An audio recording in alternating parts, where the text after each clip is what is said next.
Hotep à tous, bien-aimés frères et sœurs. Nous avons tous entendu le premier discours, la première intervention de Bassirou Diomaye Faye, le nouveau président élu de Sénégal. L'objectif, c'est ramener le Mali, le Burkina Faso et le Niger dans la CEDEAO.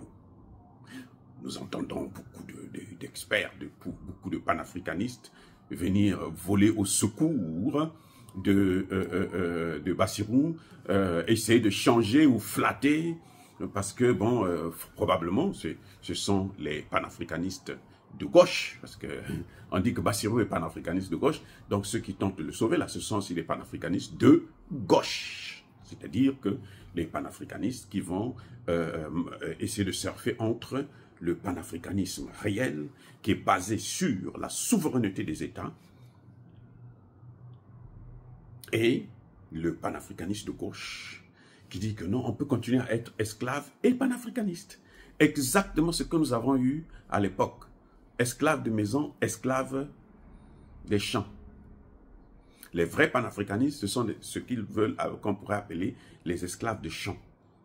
Les panafricanistes de gauche, là, esclaves de maison. Donc, eux, ils ont des miettes. Et donc, ces panafricanistes de gauche volent au secours de leur mentor, leur poulain, le panafricaniste de gauche, Bassirou Diomaye Faye. Bon, on n'a rien contre, hein. C'est tout à fait normal. Mais moi, je pose une question. Qui a mandaté Bassirou Diomaye Faye à aller réconcilier, ramener, ou si vous voulez, effacer l'AES? Parce que pour prendre l'AES, là, les pays de l'AES, là, les amener dans la CEDEAO, c'est tuer l'AES. Ah, attendez, attendez. L'AES, là, c'est l'équivalent de la CEDEAO. Dans un poulailler, là, il n'y a pas deux coqs qui chantent, il y a un seul. Donc, si on prend ces pays-là, l'AES sera une coquille vide. Donc, l'AES n'aura même pas fait long feu. On prend ça, on met dans la CEDEAO. C'est qu'il n'y a plus d'AES. Pour qu'il y ait AES, il faut qu'il y ait à la rigueur le Mali, le Burkina Faso et le Niger. C'est comme le G5. Pour qu'il y ait le G5, là, il faut qu'il y ait le Mali, le Burkina Faso, le Niger, la Mauritanie, le Tchad. S'il n'y a pas ça, il n'y a pas de G5. Alors, entre vous et moi, là, qui a mandaté? Est-ce que c'est vous qui avez mandaté Bassirou? Vous lui avez confié la mission d'aller dissoudre l'AES. C'est sa mission, dissoudre l'AES. C'est ce que ça veut dire. Je veux prendre des pays là, je les ramène là-bas. Si vous sortez de ces pays-là, l'AES devient une coquille vide. Donc, elle disparaît automatiquement. Donc, elle a été dissoute. Qui lui a mandaté? Est-ce que c'est le peuple sénégalais?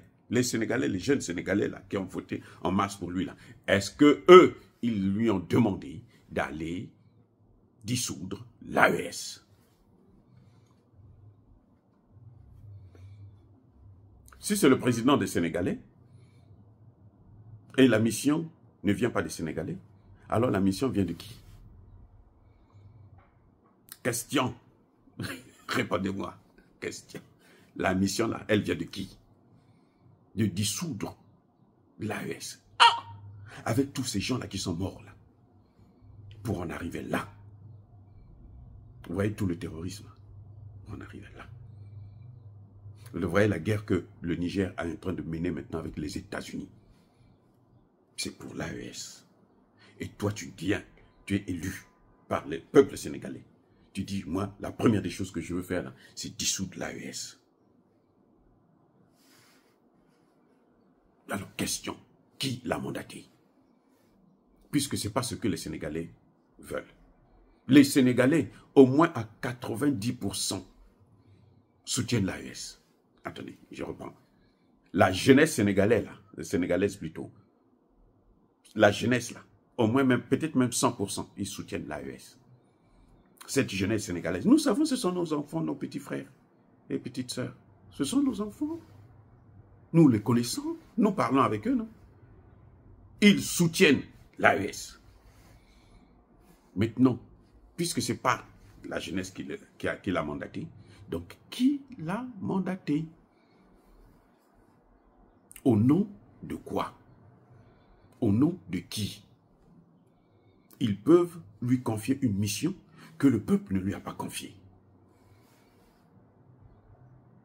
C'est là où, quand nous faisons nos analyses, ce n'est pas parce qu'on déteste, non. Nous voulons la paix, nous voulons le développement. Moi, j'ai soutenu Faye. J'ai dit, avant l'élection, j'ai dit, si j'étais appelé à voter, je voterais pour lui parce que c'est le meilleur candidat. C'est le moindre mal.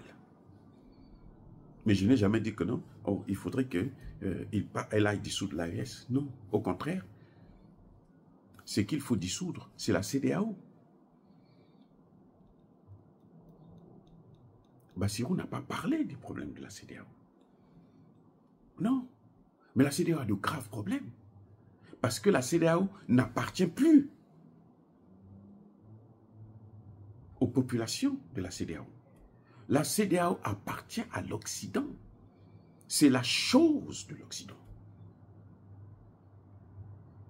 C'est pour ça que eux, ça les inquiète que la CEDEAO disparaisse. Pourquoi Bassirou n'a pas dit, moi, je dois reprendre les 3 pays là, qu'ils repartent, qu'ils recréent le G5 Sahel. Parce que le G5 Sahel, au moins, avait un objectif, la lutte contre le terrorisme. Et les 3 pays ont ce problème-là. Donc, il faut qu'ils repartent dans le G5 Sahel, comme ça on lutte contre le terrorisme. Mais la CEDEAO, ce n'est pas la lutte contre le terrorisme. L'objectif de la CEDEAO, ce n'est pas la lutte, c'est l'intégration économique. Et l'intégration économique, là, ça ne dit pas qu'il faut sanctionner des États. Il faut punir des populations, jusqu'à leur interdire d'avoir des médicaments. Des médicaments. Des femmes, des enfants sont morts à cause de ces sanctions, à cause du manque d'électricité au Niger. Mais c'est pas, c'est grave. Et toi tu dis, tu viens, tu ne fais pas le constat, tu ne fais pas le bilan, tu dis tout simplement je viens là, je les prends, je les ramène. Ah, c'est le gage qu'il avait donné aux autres. Ah, c'est ça qu'il avait dit aux autres. Non, si vous me donnez le pouvoir, moi je vais vous donner ça.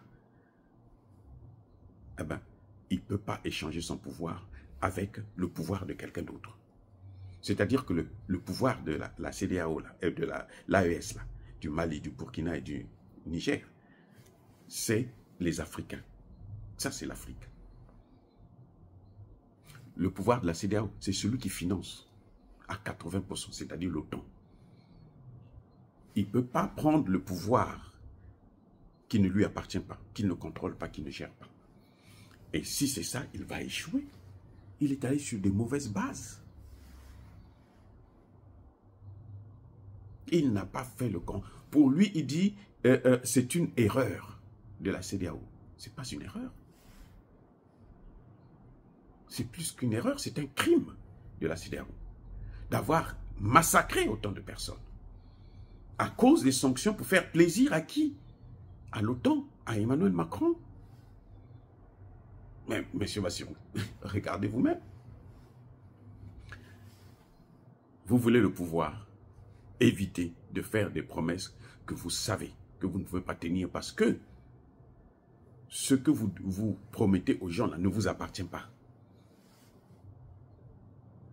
Oui, c'est le problème que Tshisekedi a aujourd'hui. On peut beau critiquer Tshisekedi, mais on sait que Tshisekedi est coincé.